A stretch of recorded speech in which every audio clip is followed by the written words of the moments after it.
Empower your business or digital agency with Bluehost, trusted by over 5 million WordPress users globally. Bluehost features top-to-bottom hosting optimizations designed specifically for WordPress, giving you 24/7 access to a team of experts for support, plus thousands of WordPress help articles. So if you want to streamline WordPress website creation with intuitive controls and premium support, choose Bluehost, powering over 2 million websites worldwide. This episode is brought to you by National Geographic, presenting its new documentary film, Endurance. Follow the greatest survival story ever told, unpacking the legendary feat of polar explorer Sir Ernest Shackleton, who kept his crew alive for over a year, despite losing their ship in frigid pack ice. Over a century later, a team of modern-day explorers set out to find the sunken ship. Endurance, now streaming on Hulu and Disney+. I'm sorry, Anna. I posted on there that I decided to cut my mom off from myself and my son because of just a lot of toxic issues that's happened in the past. Like what? My mother placed me in a psychiatric center when I was 11 years old.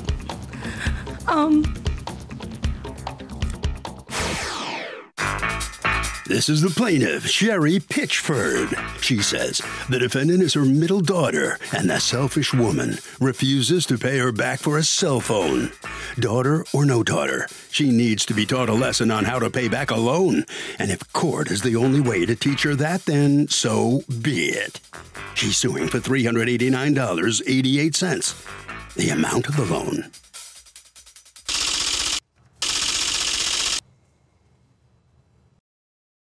This is the defendant, Leslie Zimmerman. She says the phone was a guilt gift from her mother for all the terrible things she's done to her in her life. She doesn't owe her mother a thing. The woman's just mad she cut her out of her and her son's life, and she's not paying her a cent. She's accused of making Mom mad.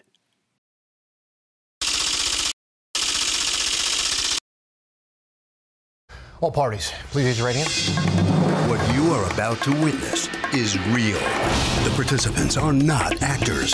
They are actual litigants with a case pending in civil court. Both parties have agreed to drop their claims and have their cases settled here before Judge Marilyn Milian in our forum, the People's Court. People's Court is now in session. The Honorable Judge Marilyn Milian is presiding.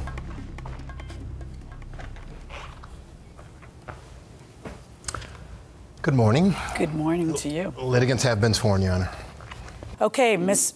Pitchford, you are suing your daughter, Ms. Zimmerman, for $389 that you say she owes you on a telephone that she promised to repay. Talk to me. Tell me what happened. Okay, on February 7th of 2021, Leslie and at the time her boyfriend Daniel was at our house having dinner, and she was complaining that she didn't have a phone and her phone wasn't any good and it was useless at the time.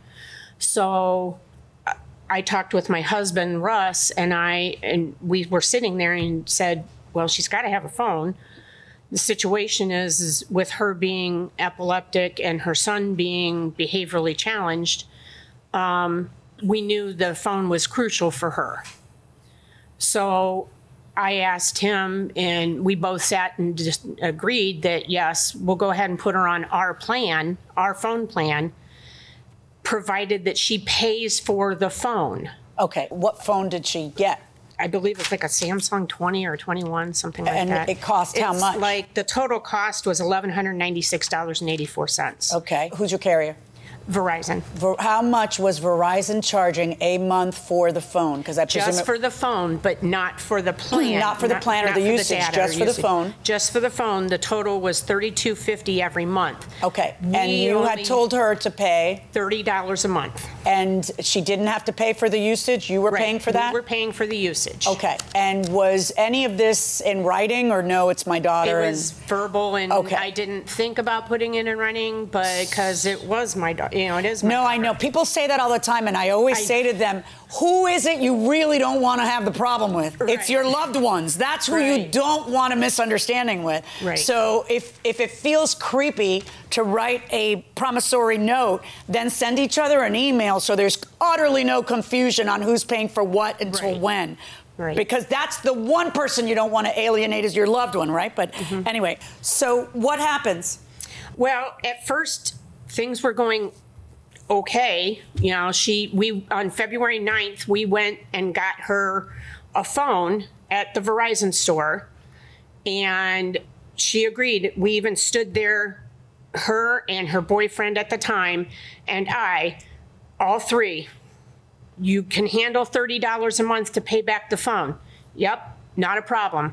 I looked at Dan and her boyfriend at the time, Dan, and he was kind of helping her with bills and whatever, I don't know. But he says, yeah, she should be able to handle that, no problem. Okay. So then what happens? Because I find myself here listening to this. So what happens? Does she handle it with no problem until one day she doesn't? She was handling it, but it's like some months she was paying and other months she was double paying because she wasn't paying the month previous. Okay. And then... But it's not a big deal until it's a big deal. What happened Right. to make it a big deal? Okay, in August, late August, she still hadn't paid anything for August yet.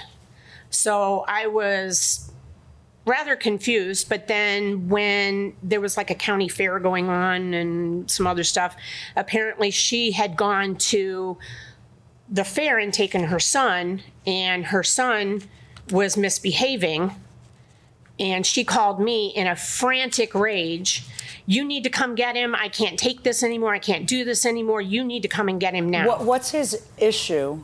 He's got behavioral issues. What does that mean, behavioral issues? My son is autistic, has Okay. ADHD, Okay. and him and I both have PTSD from previous physical trauma. Okay, how old is your son? He's 12 now, Your Honor. Okay. All right, so she calls you, and according to you, she calls you and she says you need to take it. Do you have other children or no? No, Your Honor, Okay, he's just so my only one. and you say, I told her, I said, well, what's going on? She goes, well, I just called you and I realized that you can't help me anyways, and then hung up. And I was like, that's kind of odd. I mean, I didn't know what was going on, so I called her back and I said, look, what's going on? I just need you to come and get him. He's misbehaving. He's trying to crawl out of the car. While I'm trying to move the car, and he's trying to hit me and everything else. I said, look, then call the cops. They're going to get to you a lot faster than I will. And next thing I know, she hung up on me. okay. So I was like, you know what? Is this really worth this? All of this? Is what really worth Like it? all the stress of getting called for the son that I thought she was doing a decent job with and not having any problems. But now all of a sudden I'm getting phone call after phone call after phone call. You got to come get him. You got to take him. It's I need your help. I need you to take him. I figured she's an adult. She had the child. She ought to be able to adult and take care of him. So my husband then, he was sitting right beside me at the time, and he looks at me and goes, did she pay for the phone this month? I said, no. He says, maybe we ought to think about pursuing this a little further. Okay. You tell her you've got to pay the whole phone up front because you missed this payment. But that actually happened after she posted something on social media. What did she post on social media that made you upset? She apparently posted a false allegation that I called and talked to her after the phone was already turned off. And I supposedly accused her of, I supposedly said, that because she's tried to commit suicide in the past, next time maybe she ought to do a better job. Wait, so she put on social media that you had said that to her? Yes. Okay. Do you have that? Because I didn't read that in the evidence. It's not. I couldn't find it in the text, in the All right. postings. Okay. But I know that people said that that's what they've read. I mean, Other people? yeah. Okay. But you never read it? No, because she blocked me before I could. Okay. How do you communicate with her and tell her I'm canceling the phone, I'm shutting off the phone or whatever?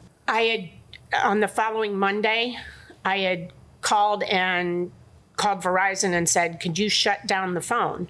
Okay, so temporarily, right? Temporarily. Right. All right. And then what happens? They said, well, we can shut it down, but in 2-3 months, it's going to get turned back on irregardless because you haven't paid off the phone.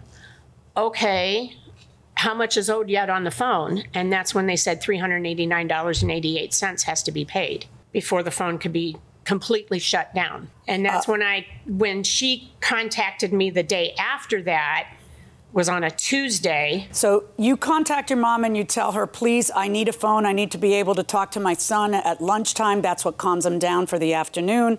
How are you communicating with your mom? We were communicating through Facebook Messenger, Your Honor, and text messages, which I do have available.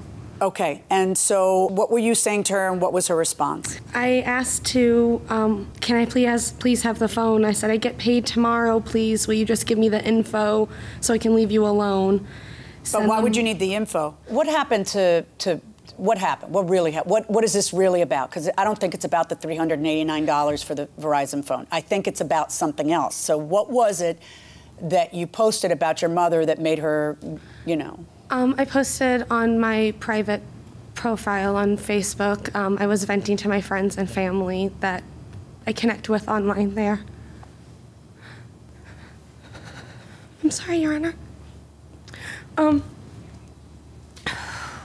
I posted on there that I decided to cut my mom off from myself and my son because of just a lot of toxic issues that's happened in the past. Like what?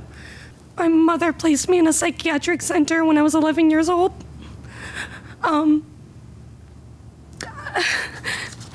been cut off from friends and family before from her. I'm just now repairing the relationship I had with my father because since we were children, she's alienated me and my sisters from my father. And lots of lies, gaslighting behaviors. As a behavioral therapist for kids with autism and seeing the things that they go through, and now as an adult with autism. Do you have autism? I do, Your Honor. When you say she placed you in a psychiatric ward for how long? I'm not sure about how I know it was past, it was a month at least. I'm not sure how long. I have epilepsy. My memory is very hazy unless I write things down. I base a lot of my memory off of friends and family and what I've written down in personal journals over the years. Okay. Have you had a difficult relationship with your mother all of your life? Yes, Your Honor. Grew up autistic, didn't know I was autistic, so if I misbehaved, it was a lot of deal with it. And I'm the difficult child. My older sister is praised a lot. My younger sister has physical disabilities as well. So I'm the middle child, and it was a lot of high tension growing up. I moved out when I just turned 18, and I've tried the best I could for my son. I had my son when I was 17. You had your son when you were 17? I got pregnant with my son when I was 17. I had him when I was just barely 18, Your Honor. There wasn't a choice in the matter. I had to. What do you mean by that? Empower your business or digital agency with Bluehost, trusted by over 5 million WordPress users globally. Bluehost features top-to-bottom hosting optimizations designed specifically for WordPress, giving you 24/7 access to a team of experts for support, plus thousands of WordPress help articles. So if you want to streamline WordPress website creation with intuitive controls and premium support, choose Bluehost, powering over 2 million websites worldwide. This episode is brought to you by Amazon. The holidays are here, and you know what that means. It's time to get your friends and family the gifts they deserve. Take the stress out of shopping with Amazon's great deals and low prices on a huge range of items from toys to tech and much more. Whoever you're gifting for, Amazon has great prices on everything you need this holiday season. Shop Black Friday week starting November 21st. There was no talk about adoption, abortion. It was, you're having this child, you're sticking with this man. Is this the man she was referring to earlier? No, Your Honor. Okay. It was an adult. When you say it was an adult, what do you mean? He was in his 20s. And you were 17? Yes, When you Your say Honor. in his 20s, what do you mean? He was 22, 23. Okay. And my mother was aware of it, so it was just, you have to deal with this, you have to keep going. And I won't lie, there was a little bit resentment growing up, but I thought as being adults now, our relationship would be okay. Tell me about the phone and how the phone came about. The phone came about, my mother purchased the phone at the end of February in 2021. It was apology for lying. My sister called child services on me for, I posted online, finally I was proud of the fact that I am openly gay. And my family, I don't know if they just disapproved or what it was, my sister called child services on me for false claims. I asked my mother if the false claim, I'm sorry. Go ahead, yeah. What was the false claim? The false claim was sexual abuse and neglect for my son. Claiming that somebody was sexually abusing your son? Yes, Your Honor. All right, and how do you know it was your sister who did that? The claims were very specific, involving my nephew and things that only my mother and my sister would hear, because I trusted my mother to watch my son sometimes on the weekends when I would work. I worked 3 jobs, Your Honor. Okay. So what happened with those allegations? Nothing came of them, Your Honor. They were unsubstantiated. Child services came out. Why would your mother then buy you a guilt gift of a phone? She broke down crying and said, "You're right, I'm sorry. I came between you and your sister. I'm sorry, let me give you this phone. I know your phone isn't the best," which my phone was working. It wasn't the best, but it was So just what was fine. the $30 that you were paying a month? To keep the phone, I was under my knowledge that it was to keep the phone on her service plan, the $30. Do you have a bill for your phone? Yeah, let's see that. The circled amount is the total amount of the phone. And if you look there, it should say February 9th is when it was purchased. No, I wanted an actual phone bill. Oh, I don't get an actual phone bill. Where do you get it? Do you get it by email or something? Yeah, look it up there a second. I want to see the phone bill. I have printed out the Venmo receipts for every. Right, I understand. So I guess what you're saying is my $30 is for usage, not for phone. She's saying your $30 is for phone, not for usage. So I'm interested in seeing what usage costs versus phone, because I know that on my accounts it's sounding like phone. You know, whenever I purchase a phone for one of my posse, there's that, you know, interest-free $30 a month or $25 a month, whatever it is, charge instead of paying whack. You know, and if it was more than $30, I verbalized I was available to pay that more that's than the 30. least of it. I need to figure out if you owe the $389 or not, because she turned it off. That's where this comes in. And I know that none of this is about the $389. None of it. So you vented to your friends and family, and it got to your mother, right? How old are you?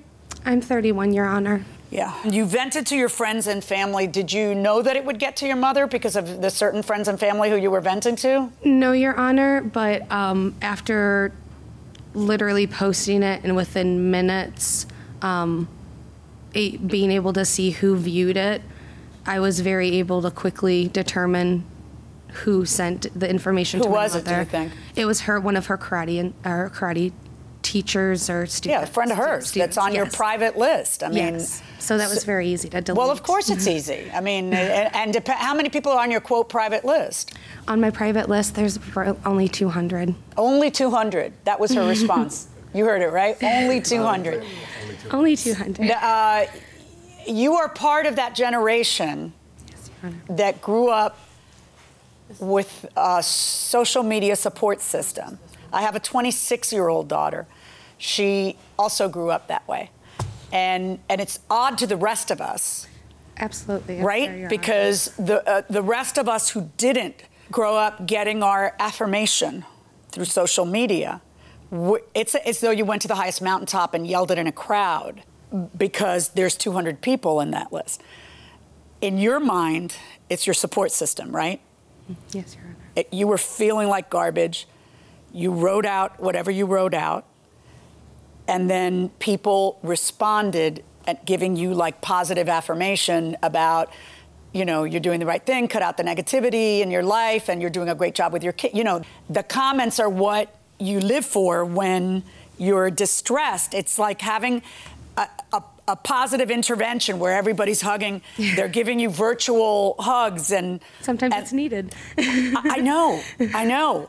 I'm glad I don't have anything to do with that, but I totally understand it. She does not understand it, though. In her mind, what this is you shouting it from a mountaintop to people who she works with and knows, and saying, you know, she's never there for me, or whatever it is that you said. According to her, you said many more vicious things that she didn't see with her own eyes, but people told her.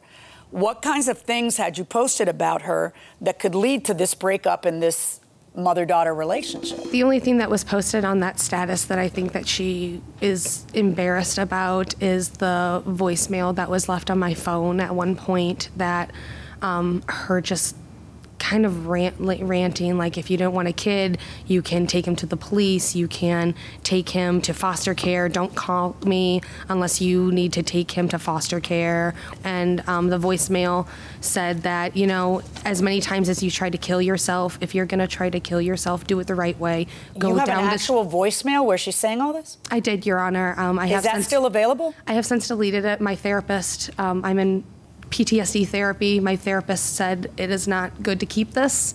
Do you happen to have, what are you showing me now? These are text messages, Your Honor. Let me see those. Yeah, I have the same ones. All right, sometime, I guess there's phone calls, because then September 7th, I won't bother you anymore for help, whatever. That was the incident, that was the day of the fair incident, Real Your Honor. mature, ditto. And she responds, well, I'm not the one that blamed her mother for getting pregnant and having a child. If you didn't want, then you should have thought about that before you allowed a pedophile hat to get you pregnant. You know damn well I have helped you nearly every time you've asked for it. You respond to her, when you force a teenager to carry a pregnancy, refusing abortion or adoption talks, and promise her that you're going to help raise a child, but you break that promise, then yeah, you're going to get blamed. Whether you like to admit it or not, you set me up for failure in this life. I'm sorry I wasn't the perfect daughter that you wanted. And you tell your daughter not to contact you unless she's paying you for the phone, or if she has to send to foster care. When you contact, what are you so mad about? Like, because you know, there's a dynamic in a mother-daughter relationship. I don't care if she's 31. I know the dynamic because I have 3 daughters. Right. And the dynamic is you're always a parent and they're always a child. Right. Even when they're 60, they're Right. still a child. I agree. I know that sometimes we get frustrated with them and that we feel like we're, you know, not being given a fair shake, but you know, you still always have to be the adult and the parent. And a lot of your talk here doesn't sound very adultish. So what happened to cause this? It was kind of a bantering. I mean, she would take pot shots at me, and so I felt like I had to take pot shots back, and I shouldn't have. And I know that now. You know, to be honest, Your Honor, I'm sorry to interrupt, but for years, it's been, ever since she was 2, I've always had to focus more on her than the other two daughters. I know, and she feels really guilty about that because apparently you've let her know it. In other words, she feels like she failed you as a daughter, right? So she, you know, yes, you feel like she was a handful, and apparently that's been made very clear to her because she says, I'm not the perfect daughter, I'm the handful. The thing is that both of you get hurt by the other, and you feel it. Like, I see litigants in front of me where they really don't care what the other one thinks. And that's not what I have here. Because as hurt as you are and as hurt as she is, and as much as you're finger pointing, I do think that there is love and pain there. But, you know, you've got to understand that's your child and your burden, and you've got to understand, oh my God, are we still talking about why the baby was even born? The child's 12. Don't let him see this. Okay? The child's 12 now. I mean, we're past that. And you can't blame having him on her, and you can't blame her for asking for help, because that's really what they do all the time, right? Yeah. Daughters ask for help for the rest of your life. They're going to ask that. That's kind of, and then they're like appalled if you don't give it, but you shouldn't be appalled if she did. These are I am not a therapist. I'm just a judge. Okay? But these are the things that the two of you can work out with a competent professional who, if you care, And if you can get over the hurt that, you know, you felt with her bashing you, because you've got to understand they're just different than we are. I know. They really are. They post, that's their support group. They get this stuff. That's just how it's been. It's not their fault. You had her the year you had her.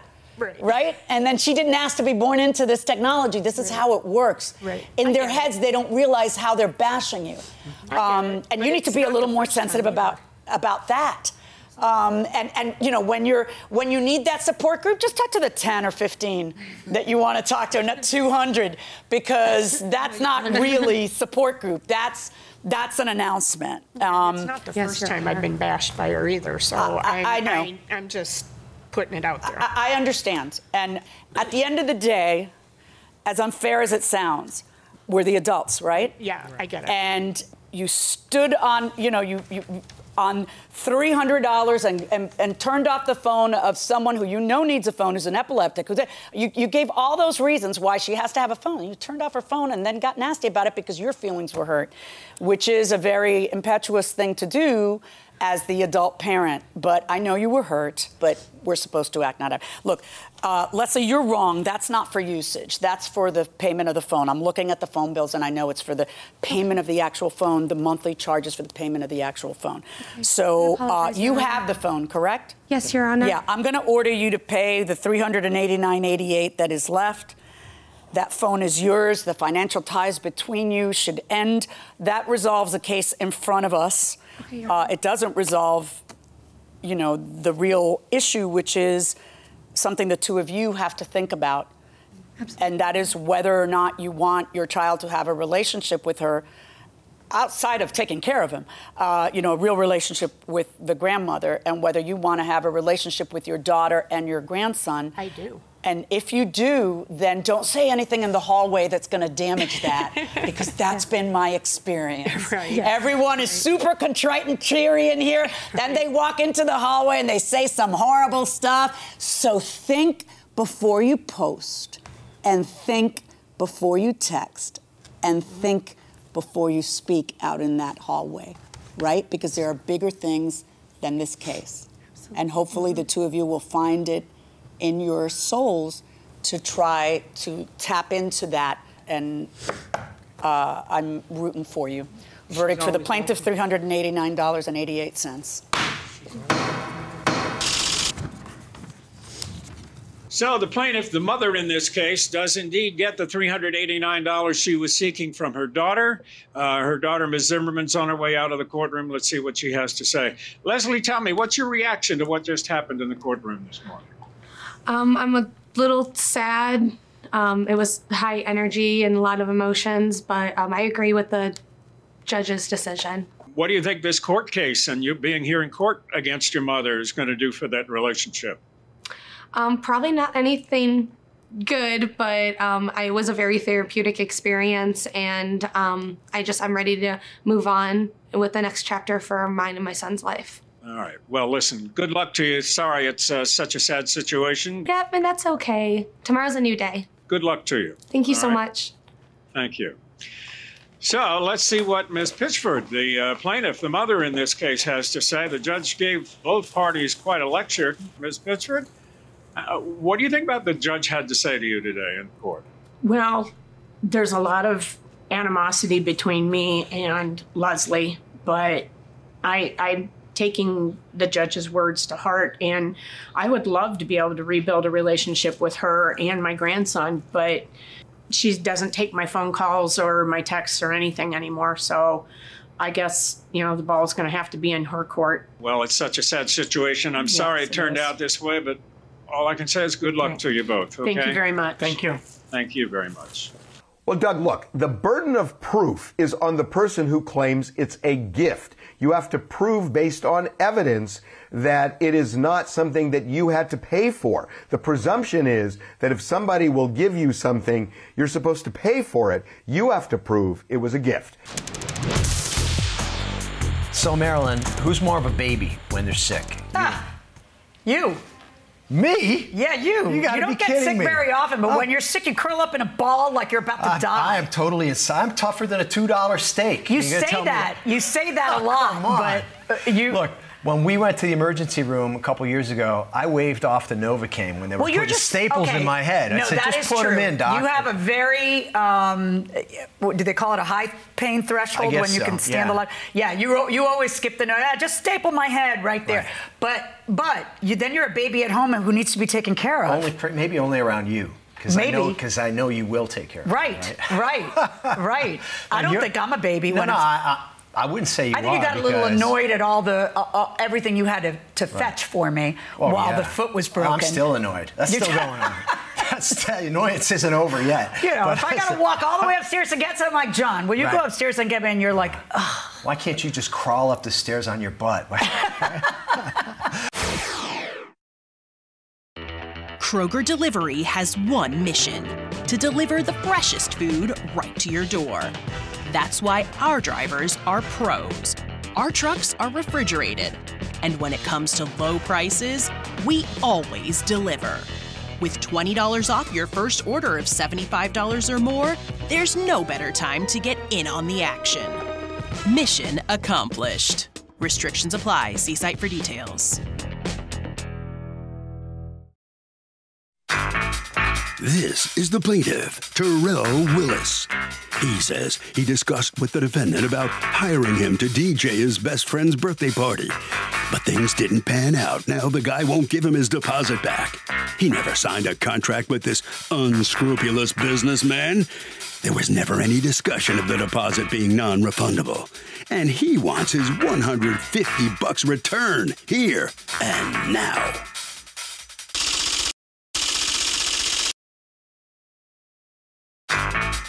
This is the defendant, Dre. He says the plaintiff gave him money to reserve his services for a birthday party, which he then tried to cancel. He gave up other jobs, and the plaintiff has to get it into his head that when he reserves someone for a gig, he can't then just back out and expect a refund. He's accused of letting the music die. The defendant has filed a countersuit for $600 for lost wages. All parties, please get your right hands. Welcome back to the People's Court. Next case from the docket. The plaintiff says he hired the defendant to DJ his best friend's birthday party, but the party was canceled and now he wants his money back.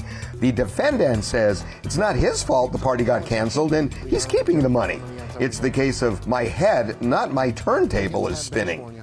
Thank you, Douglas. You're welcome, Jan. All right, Mr. Willis, you're suing DJ Dre for $150 of a deposit because a party didn't happen. Tell me what happens here. Okay, so I was throwing his fraternity brother, which happens to be my actual best friend in real life. In real life as opposed to fraternity life? Yes, I'm not in his fraternity. Okay, yeah. I was throwing a surprise birthday party for him, and I was referred to DJ Dre through one of their line sisters. And I reached out to him and tried to book him for the service. Or actually, I booked him for the service. I booked him for the 27th. The 27th of However, March. And what day did you book him for the 27th of March? On what day in March did you book him? I believe I sent the deposit March 14th. Okay, go on. I went on to book him for the event. Due to finances, I had to cancel the event on the 22nd. Why? Me and his fraternity brother's mom was the only one paying for the event. Because were other people, why are you throwing a party you can't afford? What was the plan originally, that everybody would contribute, other people, and then they didn't come through, or what? Yes, other people didn't come through. Oh, this is so sad. Does he know that we have all this litigation over what should have been his birthday party? It's like, he must feel terrible. I tried to not tell him about it. Well, he's gonna know now, pal, because you're on national television. As it turns out, you change your mind about the party, and then you tell, because of what you just said, and then you tell Dre that you want the money back. And what does Dre tell you? He tells me, no, he doesn't do refunds. Right, and then your answer to that is what? That's not what was said in the contract. Okay, and what was said in the contract? So he sent me a note, and he sent me what I would be paying as for a deposit, and the rest of the money and everything else that would cover. Right. Under the deposit area, it doesn't say anything about non-refundable. So refundable, none of that. Okay, and let me hear from you, Dre. Why won't you return the guy's money? So, as I told him, and the text messages, I don't do refunds on deposits. Like, it's kind of industry standard for any industry that really does deposits. It's why? What's the purpose of a deposit, Dre? So it's insurance for us. Honestly, we commit to whatever you want us to commit to. Same with you committing to us. Then yeah, so I'm turning down other gigs, any preparation work I gotta do. I mean, what do you think, Mr. Willis, is the premise of a deposit? The premise of the deposit is to book you for the date. Right. So what makes you think that you can put down a deposit and then just turn around and say, okay, you're reserving that date for me, and to the detriment of all other people and your own business. But you know what? I want it to be for free, so I changed my mind. In other words, the fact that it doesn't say non-refundable, the default position is that it's non-refundable. That's the point of a deposit. He's taking something off the market, whether it's a car or a house or his services for a certain date. He's taking it off the market on your behalf. And so, you know, then you change your mind. Why would you not lose the deposit? You would then be getting to reserve the date at no cost to you. You know there's a cost to you because you paid the cost to you. So it's not a surprise that it's non-refundable, because the default position is it's non-refundable. Where I got confused was, how does he state that in the note? He doesn't state that in the note. He doesn't have to. The default, but what I mean by default position is that the actual point I want to point out to you is nowhere does it say it's refundable.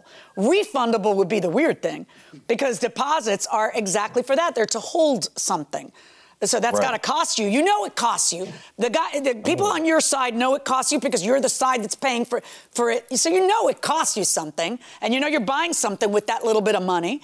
And then it always marvels me when they say, well, it didn't say it was non-refundable. Well, no, that's the default position, is that it's non-refundable. What are you counterclaiming this man on for $600 for lost wages? Counterclaiming because it's interesting, because earlier you mentioned, did he tell my fraternity brother? He kind of like did tell other people that we were going to court about it, and I'm a DJ. My name is everything. Like, that's my reputation. What did he say? Other than what did he say about you that's not true? What he said was he won't give me back the deposit. Yeah, so he gave the perception of bad business, and it cost me another gig. First of all, you have to prove that. How are you going to prove it cost you another gig? I mean, right, that's one. But no, the time for that is past. We're in trial right now. But so that's one. But two, you know, if all he does is say, hey, I gave him a deposit, he didn't give it back to me, and I'm the person he's talking to, I don't think ill of you. I say, well, you gave him a deposit. What do you think was going to happen? So in other words, it's not like it's saying he's a thief, he's a crook, you know, he stole my money, he didn't show up, he's a bad business. He didn't do any of that. He just said, hey, I gave him a deposit, he won't give it back. You know, so I don't find that to be a reason why you would be entitled to lost wages if you were even able to prove it. So on his claim against you, 0. And on your counterclaim against him, also 0. Good luck, gentlemen.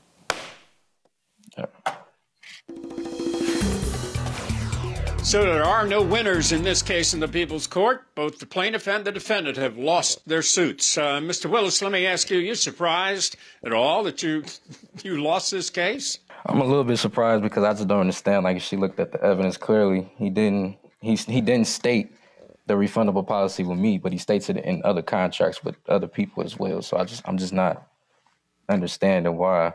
Well, I mean, all right. Well, I guess you're learning the hard way what a deposit is really for. So at least from now on, if you put a deposit down, don't expect to get it back, okay? Unless it clearly says it's returnable to you. Mr. Dre, let me ask you something. You keep the deposit. You keep that. You don't have to give that back. Mm-hmm. But are you upset that you aren't getting money for the lost gig? Honestly, no. I'm really not. You know, I miss out on other gigs. It kind of is what it is. All right. Well, you did try to get it, but obviously you're not too upset that you're not going to get it. Good enough. So, Doug, look, when you sue for defamation, you have to prove two things. One, whatever the statement is at issue, that it was false.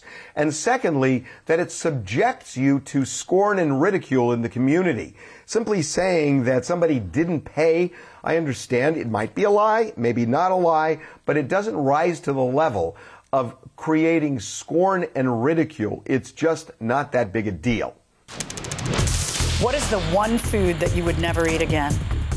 There's a few, but the one that jumps into my head right away because I can smell it and taste it Crickets? right now. No. Tripe. Tripe. Have you ever had tripe?